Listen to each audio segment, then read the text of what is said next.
Hey, yo, I want to talk about Relentless Rats. And look, just because a Commander deck has some Relentless Rats in it, it doesn't mean it's a Relentless Rats deck.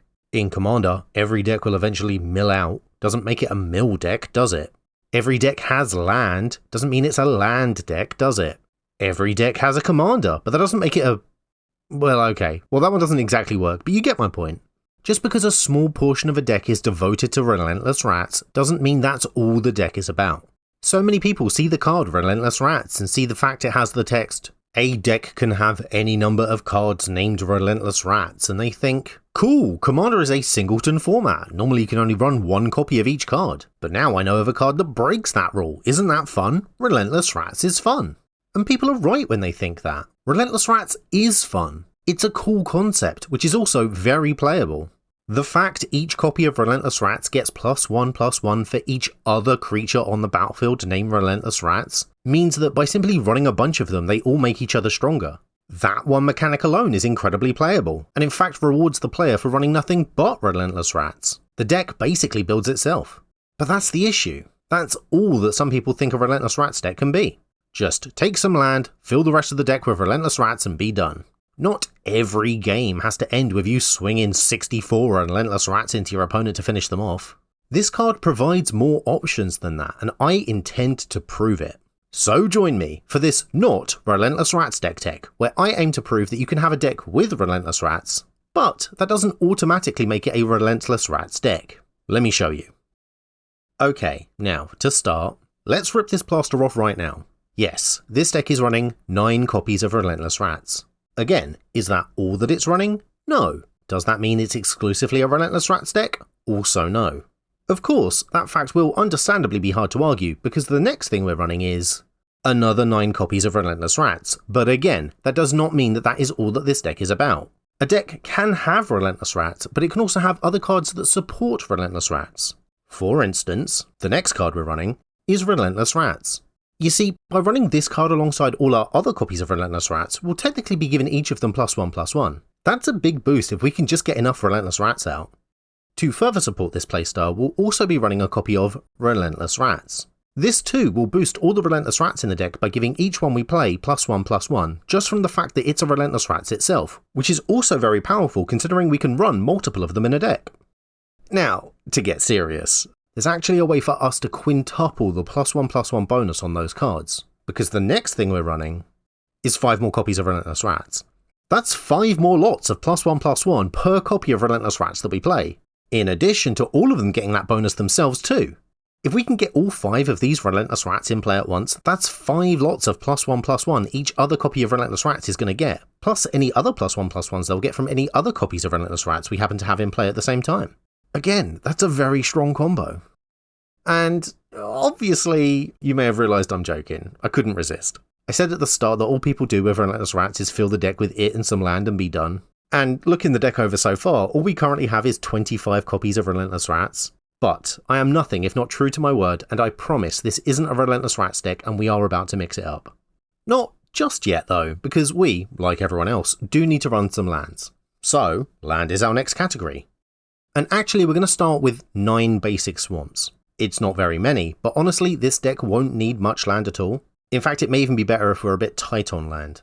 You may have noticed from the casting cost of, say, picking one of the cards in the deck at random, Relentless Rats for instance, that it only has a casting cost of 3.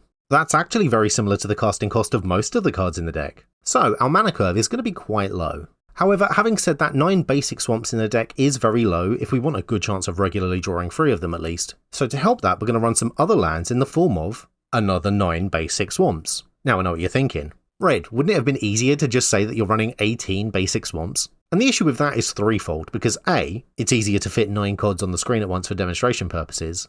B, I thought it would be funny to echo back to that same bit I did earlier with the 2 lots of 9 Relentless Rats. And C, it wouldn't be true, because we're not running 18 basic swamps, as evidenced by our next land, which is of course, a basic swamp. And as the astute amongst you may have guessed, for the land after that we're running yet another basic swamp. But that's not all, because echoing the same bit I did with the Relentless Rats from earlier, the last include for our land slot is 5 more basic swamps. Now, 50 cards in. For those of you that were keeping count, that's 25 Relentless Rats and 25 basic swamps. That's half the deck. If you times that by 2, you'd have what most people think a Relentless Rats deck is. But, as I said last time we looked over the cards, we are going to mix it up. We just weren't ready for it yet because we had to get the land out of the way. But now that we've done that, we can move on to the other categories. We've got card draw, ramp, removal, board wipes, and other creatures still left to go. Still not yet. Because hey, are you enjoying this deck tech? No? Yeah, that makes sense. But you're still here though, so maybe you'd like to check out my Patreon. I have many tiers with many rewards, including access to my monthly blog where I talk about behind the scenes stuff and update you on current videos.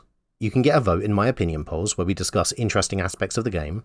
There's early audio versions of these episodes you can listen to as a podcast, released days before the final version comes out on YouTube. For some of the tiers, I'll even read your name out at the end of the video, and almost all of the tiers will get your name credited on screen too. The cheapest tier that includes a credit is my Lunar tier at only £1, which I think is about a US $1.50. The catch for the low cost of that tier, however, is that I'm limiting membership to only 1,000 people. But, like I say, there are other tiers with other rewards worth checking out too. So if you'd like to see your name credited on screen, and you'd like to help support me to keep making nonsense videos like this, and £1 or $1.50 doesn't break the bank, then come check out my Patreon, link in the description below. Now, we're half the deck in and we are past the silliness. Would you like to see something other than land and Relentless Rats included in the deck? Okay, here we go. Our next category is card draw, and we're going to start off with a creature, Hoarding Broodlord. It is expensive for 8 mana, but it does have Convoke, which means we can pay some of its mana cost by tapping creatures. And with as many creatures as we have in the deck, it really shouldn't be hard to get that cost down to just 3 black mana. When it enters, you get to search your library for a card, exile it face down, and then you can play that card for as long as it remains exiled. While not card draw, it will let us find key combo pieces that we need. As an example, for instance, our next card is Relentless Rats. This is another card that can be played for just 3 mana, and while it will gain +1/+1 for each other copy of Relentless Rats that we have in play, we're actually running it to give every other copy of Relentless Rats that same bonus. Incredibly powerful. Speaking of incredibly powerful, the next card we're going to run is Relentless Rats. It's a 2/2 for 3 that will synergize with a lot of the other creatures that we're running in the deck, as they'll all get +1/+1 as long as this is in play. Achieving a similar result is the card Relentless Rats. A deck can legally have as many cards named Relentless Rats in it as you like, a fact that we'll be taking advantage of here to run multiple copies of them, thus meaning we have multiple instances of that same bonus. Now, looking at Hoarding Broodlord again and how vital it'll be to search up these key combo pieces, we really want to try and find a way to lower that large mana cost so we can get it out as early as possible. So, to help with that, we're including some other cards to mitigate the cost. First up is a basic swamp. There's no easier way to play a card with a high casting cost than just by paying that cost with mana, something this basic swamp will excel at. However, the Broodlord also has Convoke, which as I mentioned, means its cost can be paid for by tapping creatures. Because of this, our next include is Relentless Rats. It's a cheap enough creature for only 3 mana, it will help buff some of the other creatures in the deck, and it can be tapped to pay for one of the 5 generic mana in the Broodlord's casting cost. And that fact is actually something it shares with the next include for the deck. 9 more copies of Relentless Rats. That's enough to nearly pay for Hoarding Broodlord's Convoke cost twice over. And the nice thing about these Relentless Rats is that each of them will gain +1/+1 for each other copy that you have in play. That means if you manage to get all 9 of these in play at once, each of them will be a 10/10, powerful stuff. Our next category is Ramp, and as I stated earlier, our mana curve for this deck is actually quite low. It's for that reason our first piece of Ramp is a little unconventional in that it's a copy of Relentless Rats. While Ramp is often associated with artifacts or enchantments, this is actually a creature spell, and while it doesn't generate mana itself, it can be tapped to pay for the Convoke cost of some of our other cards, thus lowering their initial casting cost. However, if you're old school and consider Ramp to be a card that actually generates mana, then our next include is for you, as we'll be running a basic swamp. It enters the battlefield untapped and can be tapped for 1 black mana. It doesn't even have a casting cost and can be played for free. As Ramp goes, this is phenomenal. And then 5 more copies of Relentless Rats. Our next category is Removal, for dealing with our opponent's problem pieces. However, in place of common removal spells, we're going to be running 9 copies of Relentless Rats, because each of these will get +1/+1 for every other copy of Relentless Rats on the board, making them quite large creatures considering how many we'll have in play. And why bother removing your opponent's individual problem pieces when you can just remove them from the game entirely by smashing them in the face with a horde of giant rats? Similarly, our next category is Board Wipes. While not a board wipe in the traditional sense, we are going to run a copy of Relentless Rats. With any luck, your opponent will be so sick of seeing them that they'll scoop on the spot. But if not, it is yet another creature to add its strength to the growing horde, helping you to just knock out any problem players that you'd want gone. If you really want to tilt someone though, watch their face as you play this, a basic island. Much like the basic swamp from earlier, it comes in untapped, but this time you can tap it for blue mana.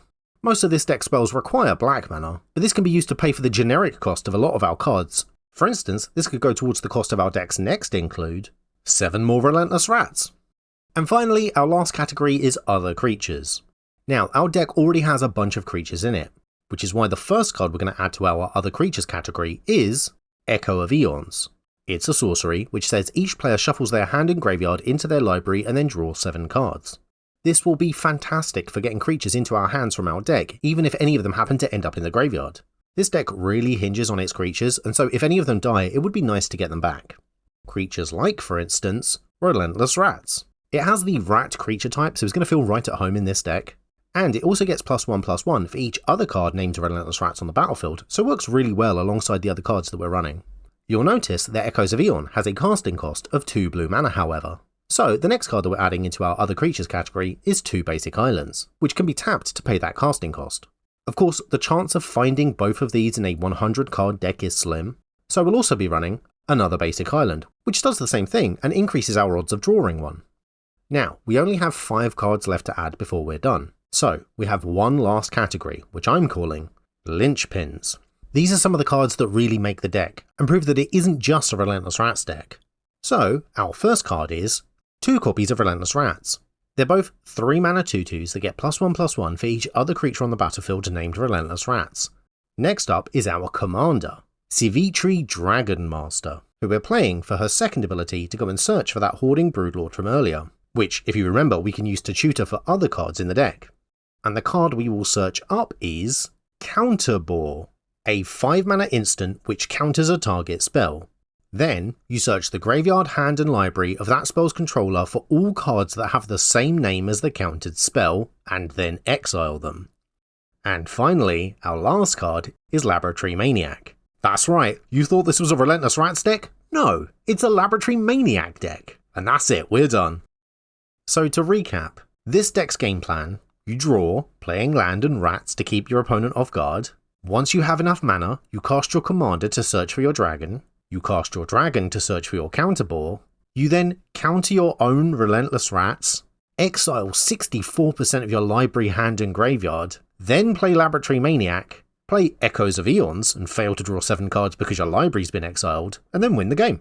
Even if any of your combo pieces get milled or destroyed, Echo of Eons has flashback. That's 2 extra chances to get those pieces back in hand from the graveyard. You're golden, and your opponent will be so distracted by the rats that they'll never see it coming. So what do you think? Nonsense? You bet. But would it be funny to counterball your own Relentless Rats and have to exile over half your own deck? I think so, 100%. What do you guys think? Let me know in the comments below. A better version of this deck probably does exist using Persistent Petitioners and Kyrie the Swirling Sky. But I don't know, maybe it's just me, but honestly, I think it's not as funny as doing it with Relentless Rats. Thank you very much for watching this video. I'm so sorry. And thank you to everyone who supports me, like Eggboy the Particle that permeates all existence, Wanpako Jozu, Miss Murder, a random Patreon, and the rest of my patrons whose names are on screen. Now, I'd also like to thank the sponsor for this video, me on my Patreon page, where you can get your name credited on screen too. Check it out in the link in the description below. Hit the like button, leave a comment, install an adblock, and most importantly subscribe and share this video with a friend. Hit the notification bell and do all those things the algorithm loves. If you agree or disagree with any of my points, or you want to see me do a video on another subject, let me know and I will see you next time.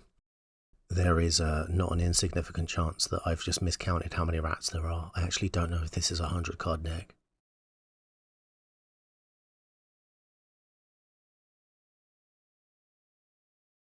It's for that reason that our first piece of ramp is a little unconventional, in that it's a copy of Relentless Rats. While ramp is most associated with artifacts or enchantments, this is actually a creature spell, and while it doesn't generate mana itself, it can be tapped to pay for the convoke cost of some of our other cards, thus lowering their initial casting cost. However, if you're old school and consider ramp to be a card that actually generates mana, then our next include is for you, as we'll be running a basic swamp. It enters the battlefield untapped and can be tapped for 1 black mana. It doesn't even have a casting cost and it can be played for free. As ramp goes, this is phenomenal. And then 5 more copies of Relentless Rats.